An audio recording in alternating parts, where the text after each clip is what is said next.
They call me Shape. And today I'm reacting to a video titled, She Got Caught Cheating, so he hit record. Let's get right into it. This is what I'm willing to do, Laney. This is my wife, Laney. This is Eric. I love my wife. I want to be with my wife for life. There's nothing more in the world that I want than my wife. And I have moved my shit to Florida because you told me to. Now I'm telling you, you're telling me I keep leaving you and I'm not helping you fight for your kids. This is what I'm going to tell you right here on camera on video for you. I am willing to drive to Florida today, move everything back and pay all the thousands of dollars. You told me the truth about everything there is to know about you and the wrongs you've caused me. I've done the same. And yet here we are today. You tell me you've never cheated on me again, right? Nope. And so today, you won't let me look in your phone. For what reason? Why? Because it's not your business. Right. It's not my business what's in your phone. We're married. We're actively together. You can have my phone anytime you want. You used to say I can have your phone anytime I want. That's what you used to say all the time. Now, all of a sudden, I showed up to her house unexpectedly, and I can't look in her phone today. No. Why, honey? Because in the rest of the world, what would you think it was? You're nuts. I'm nuts. I know. Really are. Because you don't want me to see that phone, I'm nuts. So anyway, this is what I'm willing to do. What in the chaos is happening in Kansas City? Or maybe West Virginia. I don't know where this guy is. Somewhere in the South, probably. But I thought this video was funny because it's going viral all over TikTok. Now, mind you, this guy, Boss Daddy, okay, toxic redneck type of dude. Very entertaining, I won't lie. I think he's very entertaining, okay? He was getting arrested by cops. He's driving big wheelers. And he even got in an argument with her because she called his daughter a ninja lover. Yeah, so they're both single parents coming together. She got kids, he got kids. It's completely toxic. I mean, the video is going so viral. They took the audio off the video I wanted to show you guys, but I'm just letting you know what happened. She called his daughter a ninja lover, and he got really offended by that. I'm offended by that, all right? Anyway, moving forward. I found another interesting video on TikTok. Let's listen to what she has to say. Oh, I went out tonight. I said, let me go and enjoy myself. But as I was enjoying myself, my eye open. I took eye. My eyes shine. I said, God, men are so lucky. Men really have it good, y'all. Men really have it good. What? I went to 3 different events today. See woman, white, black, purple, long hair, short hair, black hair, purple hair, orange hair, skirt, short, skirt, long shirt, long small shirt. This one, belly button, no belly button. Her teeth is gap, no gap. She's wearing red Hanifa. One is wearing blue Hanifa. I say, yay. Men really have options. Yet they will come and shout, there is no good woman. Male loneliness epidemic. Road to teach on chon. You people dress like spoiled milk. You dress like spoiled milk. You have no personality. I was watching, no personality, nothing. Just now, someone that just came back from Nigeria, this is a Nigerian accent, okay? And I'm entertained by it, you know, because it's really interesting, okay? It's really interesting what she's saying. But she said that she went out and she's seen all these different types of women, white women, black women, long shirt, small shirt, long dress, big bus, little bus, all types of women. But she's trying to make an argument. There's no good men out there. There's no attractive men. To find an attractive man is a rarity, okay? Look at what some girls in the comments saying. Well, first comment says, I see a fine man in real life maybe every 4 months. Guys, we got to do better than this, okay? We got to do better than this. Another girl says, to find a good looking man is like war. Yeah, so this explains why a lot of men, well, very few men have success on Hinge, and a lot of men don't have success on Hinge. And at times like this, like right now, this is like Hinge season, bro. I'm like matching with like everybody, okay? I got like dozens of matches right now. If you want my help, DM me on Instagram. I can give you my help, okay? But the point I'm saying about this is that there are a lot of women. There are not a lot of good women, by the way. Okay, there's not a lot of good women, by the way. Because a lot of these women have worn body parts, okay? Their body parts are worn out. Okay, they're used, they're abused, and they all think the same. They might all look different, but they all think the same. They all been indoctrinated by feminism, okay? So even though they got many different flavors, or it looks like there's many different colors, it's all the same flavor, okay? All the same flavor. Anyway, I found this video to be interesting as well. Let's listen to what she has to say. Hey, listen up, Safe Squad. Are you tired of being ignored by women? Well, download my free ebook, Be Attractive and Shut Up. It's going to teach you how to master attraction, build unshakable confidence, and win with women without words. Because chances are you're not ugly, you just talk too damn much. So download my free ebook, Be Attractive and Shut Up, and take control of your dating life right now. Now let's get right back to the content. Story time. So I had a patient come in and she was having some vaginal discharge, just some vaginal discomfort, and wanted some testing. So when I saw her, I was okay, we're going to do some testing today. I can test for STIs like chlamydia, gonorrhea, trichomonas. I can test for just vaginal infections that are very common like yeast, bacteria. Her partner thought, he's like, hold on, doc. Now, first of all, I'm a nurse practitioner. I'm not a physician. Hold on, doc. I said, you can just call me Monica. I'm one of the NPs here. He's like, we don't need STI testing. All my stuff is clean. While that might be, I said, well, I understand that. I said, but since she's having discharge and it's, usually when you come in, I like to just test for everything because you never know. And it's just like, why waste your time coming here if you're not going to get all the tests? He was like, well, she don't need it. Now, mind you, the patient didn't say that. So I did the swab. Now, I chose, because listen, I'm not new to this. I am not new to this. And as Karen Huger from Real Housewives of Potomac says, I'm a quick study of the room. And I could see the vibe. And I was like, oh yeah, you need the testing. So what I did was I chose the swab where you can test for everything. And it's just a change of a code in the computer. Or I could test for just some things, which again, is just a change of the code in the computer. But at least if I collected the swab where you have a lot of options, the patient would have options if she changes her mind. So when I got down there, the vaginal discharge was infectious in nature. It was copious, which means there was a lot of it. It was kind of like milky, whitish, yellow. It just was a lot of infectious discharge. And I said, okay, it does look like you have an infection. It's probably some kind of bacterial infection.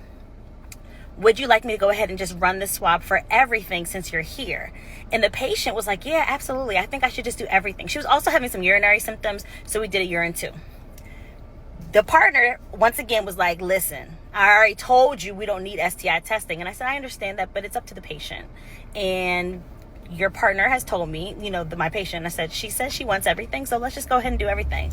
All right, you wasted your time. So he said, all right, but listen, again, I'm a quick study of the room. I could already see his discomfort. And I'm like, the test is going to be abnormal. Like, it's going to be abnormal. One, I'm looking at the infectious discharge. So I know for a fact we have an infection here. What kind? I can't tell you 100%, but I knew it was going to at least be BV, plus or minus chlamydia or trichomonas. Lo and behold, test came back positive for chlamydia, positive for bacterial vaginosis, and her prelim urine culture came back with over 100,000 gram-negative rods, which is usually E. coli, which is the most common type of UTI. So she had UTI, chlamydia, and BV. Messing with a partner. She said they're completely monogamous and they've been together over a year. They might be completely monogamous, but right now she's trying to push this idea that you got to watch out for men. Men are dirty. They're cheating. She could be cheating too. Okay, I do think it's kind of wild for he was saying he looked guilty. He might not be guilty, but he said, look, I don't got anything. I'm clean. You know what I'm saying? I don't have anything. And that might actually be the case. He actually might legitimately have nothing. She might not be the word. Now, the fact that she had infectious discharge, right? Discharge that was infectious in nature is just another reason why men don't go down on these women. I'm telling you, man, I don't know how you could do it. This girl had the clap. She had BV. She had a UTI, which from E. coli. That means she might not be wiping properly. You guys remember I did that from that wax technician. She was saying how a lot of women be having the way they be wiping like back to front. They be wiping like this. You know what I'm saying? Getting all that bacteria from their a-hole into their vahuhu. So, she was saying that how that women had like poop pebbles on their labia. I can never go down on a girl after that. I'm sorry. Like, I gotta wash your ass for you or something. Like, I can't do that. Anyway, I found this video to be interesting as well. Let's listen to what she has to say. You want to know how I really feel? Don't get mad. You're gonna get mad. You want to know how I really feel? I feel like you shouldn't get married. And I know I've already said this, but whenever I go to give advice on all these horror stories that I see, whether it be with like Hailey Bieber or other people, or that trend that's going around right now where it's like, oh, but there used to be a time. I I really wish women would stop getting married. And there's always a conversation that's being had around like SW and how like SW sets women back and how it feeds into the patriarchy. And just because a woman chooses to participate in it doesn't mean that it's not still harmful and doesn't mean that it's empowering. And that's a whole nother conversation. But if we're going to say that about SW, I think this is my little opinion. That's probably going to make you mad, but I feel like the same can be said for marriage. Marriage is an antiquated idea that I believe oppresses women and unrefutably has a history and an origination in the oppression of women. So I feel like we're trying to continue to get something to work that is so flawed from its inception, and it's not going to work. Okay? I don't Tell me you are a feminist without telling me you're a feminist. This idea that women were oppressed, it's so offensive to someone who had slaves as ancestors for you to say you were oppressed. You were not oppressed. Okay? You were looked after, you were taken care of, you were coddled. That's why you didn't have rights and stuff. I'm gonna just keep it real with you. It wasn't oppression. It wasn't to push you down. It was to protect you from yourself. And now that we've let you guys run free, you're not getting better results. You're married less. You could choose to marry or not. You know, she's saying don't get married. Women could choose to get married or not. Before it was arranged marriages. And guess what? We have more divorces and less people married. You've been free to choose your own partners. And what we have more? Single mothers. I meet single mothers over the age of 40. And in my mind, I'm thinking to myself, you're fighting two challenges. One, age. So you're over the age of 40. And on top of that, you're a single mom. Bro, pick a struggle. And you're overweight on top of that as well. It's just like, I'm like, oh my God. But this is what happens when you leave women to their own devices. You were not oppressed. That narrative was propaganda. That was feminist propaganda. And you bought it and you ate it up. You chewed it up. You spit it out. And you acquiesced it without trying to find out if that was the truth or not. It was not true. Women were never oppressed. It hurts to hear this so much. Was the woman who got Emmett Till lynched and killed and beaten oppressed? Because last time I checked, a little boy just winked at her and waved hi to be polite and friendly and a little flirtatious, but he's a little boy. He found you attractive, and she got that little boy killed. Yeah. Was she oppressed? When the last time someone who was a slave got somebody killed? Everybody's seen the horrendous mistreatment, the injustice that happened to black people, and now they want to run on that. They want to campaign that they're oppressed. It's like they're using the exact same words. No. You can't try to ride on our backs, on the backs of black people, and try to say, oh, the same thing happened to women. No, it was not. No, it was not. You guys were looked after. You had a different role in the world. And the idea that, you know what you think you're oppressed from? You're oppressed from the idea that you weren't not allowed to be a man. That's considered oppression. If you're not allowed to live like a man, you're oppressed. Marriage does not benefit men more than it benefits women. If it did, no man would be scared to get married. Men, we're very much into what benefits us. The reason why we don't want to get married because it's too easy to get divorced. And if we get divorced, we lose a third to half of our stuff. Women become the richest women in the world obtain their wealth through divorce. Women become billionaires through divorce. In fact, the very first female billionaire was through divorce. Can you imagine that? Anyway, here's another interesting video. Let's listen to what he has to say. Women don't really need men anymore, unfortunately. And here are the reasons why. In today's day and age, guys think they go to work, they come home, they play their video games, they watch their football games, they hang out on the couch playing with their phone, they go out with their friends, and that is their day.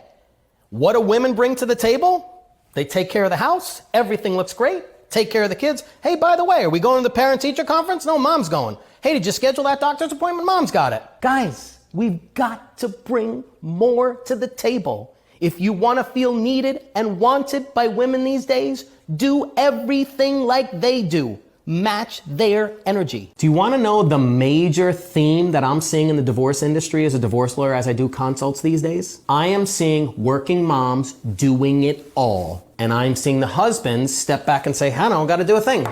She's got the kids, she's got the groceries, she's got the laundry, she's got the meals, she's got the work. And by the way, she's making all the money and she's paying for the house and doing everything else. I'm going to go to the firehouse. I'm going to go play this. I'm going to go hang out with my friends. Women don't. Here's a problem with this. And I love that there's so many beta male coming forward and making content, because it's going to be just so easy to rebuttal this kind of stuff. Easy. First of all, most men that are married are beta men. They're the only men, I don't want to say stupid enough, but naive enough to get married. Okay, a lot of beta men, respectfully, and I just came from a wedding, and I think my cousin, you know what I'm saying, he's a very well-to-do guy, and I hope everything goes well in his marriage, and it might very well do so, because his wife comes from a family of married people. She had a great father, met her father, so, you know, he might be the exception. But for most men, I think most men that get married, in my personal opinion, are beta. There are some alphas, but most men are beta. Now, I say that to say this. If there's a beta man in a marriage, chances are the woman is running the show. So the last girl said that most marriages oppress women, right? But not the marriages I see. The most marriages I see, the men are oppressed because they're in matriarchs. The woman is the ruler. The woman is ruling the household. So like he says, oh, she does this, she does that, she pays the bills. Yeah, does that sound like a woman that an alpha man's going to be married to? No, it's going to be a loser. If a man's coming home playing video games while you're doing all the work, is he really an alpha? I mean, just look at the scenario that they presented. He's coming home, he plays video games. Bro, I live alone. I don't have any kids. I have nothing against playing video games, but I have no time to play video games. So I don't play video games. I can't imagine if I was a married man with kids, if I'm coming home playing video games. The person you're describing is an introverted man, tends to be an incel. Okay, and if he is married, he's married because a woman sees value in him because he might be more attractive than she is. He might accept the fact that she's overweight and out of shape. And he might not have many options because he's not competing in a hierarchy of men, regardless of his looks. Because, you know, looks don't give a man status. You know what I'm saying? Financially, that's how you compete against men, realistically, not just looks. So I say that to say that most men that are in marriages, they're being controlled by their women, and then their women are unhappy, and we just blame all men. It's all men's problem. It's not all men. Okay? The men that women really want would never marry them. So we're not talking about those men. We're not talking about the top 20%. We're not. The top 20% of men don't have to settle for one woman. They get multiple women. They're practicing polygyny legally. Okay, they're just not going to marry anybody so they can have multiple women without the threat of divorce or getting all their stuff taken away. It's just the reality. It's just the way it is. Okay, so I listen to this and I think to myself, this guy is a moron. But he make content like this because if you pander to women, you'll be successful. Look how many comments this has. It has 1,300 comments. First comment says, happiest men are married, happiest women are single. Let that sink in. Yeah, the happiest women are single. Yeah. Is that why a lot of single women that are over the age of 40 are on antidepressants? Yeah, and they're in therapy. This is not the time of the happiest women of all time. I don't know what people are talking about, but once one person says a lie, it keeps spreading. And when a lie said so, what's that phrase again? When they say a lie often enough, it becomes the truth. If you say a lie often enough, it becomes the truth. Unbelievable. Unbelievable. Another person said, it's like having another child to feed. Yeah, when you date a beta male, it's like having another child to feed. Okay, so women, they don't have anything against marriage. They have something against men who are willing to marry them, and those are beta men. Really, this is an attack on beta men. Women don't like beta men. They don't want to be married to beta men, but they think that any man they'll marry will be like a beta man. No, he won't. Okay, if women want to be happy, they need the man leading. Okay, God knew the truth. That's why he wanted women to submit to men, but now men are submitting to women, and women are unhappy. You got what you wanted. You were tired of oppression. Now you get to oppress your own spouse, and you're unhappy with that. Imagine that. Anyway, moving forward. Here's another video of me personally. I believe this woman is married to or engaged to, I can't remember what she said, a beta man, but let's listen to what she has to say.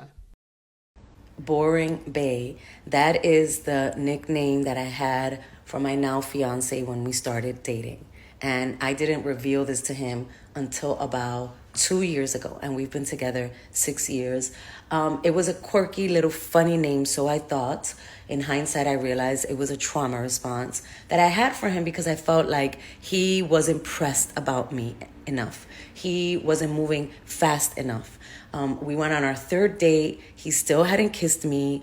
My man is very shy. Those that know. And I didn't realize that was like showing up when we were dating. He also is a person that takes his time. He needs to feel the vibes. He needs to feel you out before he makes a move, like giving you a kiss or asking for a kiss.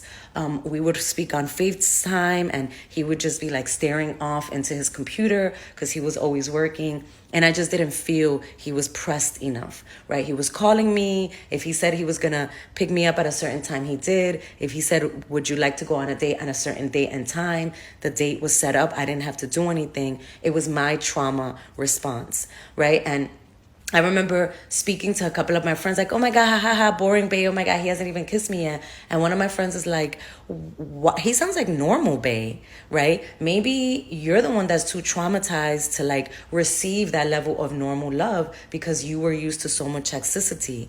I was like, yo, snatched me right up. And I realized how mean that was. I realized how that was my small self, like, defending myself. I realized that my nervous system was all over the place because this was a normal man that was receptive. He was responsible. He was a man of his word, a man of integrity. And imagine if your friend never called you out, you would have never came to that conclusion. That's a quiet part that I'm going to say out loud. Her friend allowed her to see that it was her. She was the toxic one. And she was actually open and receptive to what her friend said. But let us say it. Let us tell her you're traumatized. Oh, and she's going to start lashing out on us. I dated a girl. And she's climbing the ranks of some kind of fame. I've seen her on Angela Yee's podcast. It's a girl that I dated. I'm like, oh, she's on Angela Yee's podcast. I'm like, damn, okay. And she's doing her thing. She was a smart girl. I won't lie. She was very intelligent. She had her own business. She made money. Attractive girl. Plant-based, vegan, all the whole nine. This girl used to send me, I'm talking about 4 or 5 page paragraphs as text. I would wake up in the morning. Long written text. You thought she was writing a novel in our text messages, right? And I realized that she had a lot of trauma. She didn't grow up with her dad. Her past relationships were all bad and things like that. And I literally watched this girl self-sabotage herself. We would go on a date and she'd try to find reasons. She was looking for reasons why she wanted this, looking for reasons to disqualify me. And I would tell her, like, yo, why are you trying to find reasons? Like, what's up? Are you all right? You good? Like, just enjoy yourself. Like, but that's how traumatic that's how much trauma she had in her life or experienced or internalized that she couldn't accept being on a normal date with somebody. It was her. And you know what? She ended up cutting me off. And I was cool with that. I told her, like, when she was cutting me off, I said, look, man, I honestly feel like you're self-sabotaging yourself. And she got so mad that I said that. You are! Nothing happened. Right? That long text message that she sent me, I'm going to kind of go through it right now. What she said, and I might have said this in a prior video, in the text message, what she said to me was, she talked about how, like, the date that we had the date, and I was like, yo, why are you trying to disqualify me? Like, why you keep trying to look for things to disqualify me? Like, she would ask questions that would, like, you could tell it was trying to find a reason for her not to be on the date. And I'm like, who goes on a date and does that? Anyway, she texts me the next day and explains to me, oh, I was trying to figure out why I was trying to, find reason to disqualify you on a date. And she went on this whole story about how she dated a guy and he never cared about her and he mistreated her and she always tried to chase after him and get his love and he would push her away and do all these things. And I agree that he was wrong for her. And in the text message that she wrote me, I was like, yo, just FaceTime me, yo. That was my response, like FaceTime. I told her, like, yo, I would never do those. I get what you're saying. And listen, I'm the kind of guy I would never do those things. I'm not that kind of toxic guy.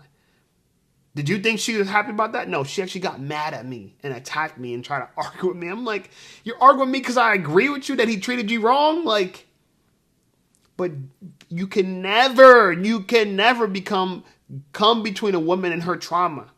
She will destroy you. She wants to hold on to that victimhood. She is tightly connected, emotionally connected to her trauma. How dare you call out her trauma? It's like a baby for her. And so I say that because this girl reminds me of that. She called her husband boring bae. And he might be what I would consider a beta male, because in order for this to work, and the reason why it didn't work out for me and my toxic relationship girl is because I'm alpha. So I'm going to call you out. This guy's not going to call her out. Her friends called her out, but he's not going to call her out. He was shy. He didn't kiss her to the third day. The toxic relationship I went with that girl, we kissed on the first day. Because I'm active. I need to get out the friend zone right away. I'm trying to get to the first kiss as soon as possible. We don't got to smash right away, but we got to distinguish. We ain't friends now. We locking lips, girls. We not friends. Okay? But think about this. Why did she keep dating a guy that she thought was boring? Wasn't that impressed with her? The reason why I think she kept dating him, because she could control him. That's why they're engaged, even though they've been together for 6 years. They're still not married. And she's older. She probably pressed for the engagement. She probably pushed for it. And he probably said, okay. He just agreed to it. A lot of these women find themselves in relationships where they're the matriarch. They're the one in control. They wear their pants.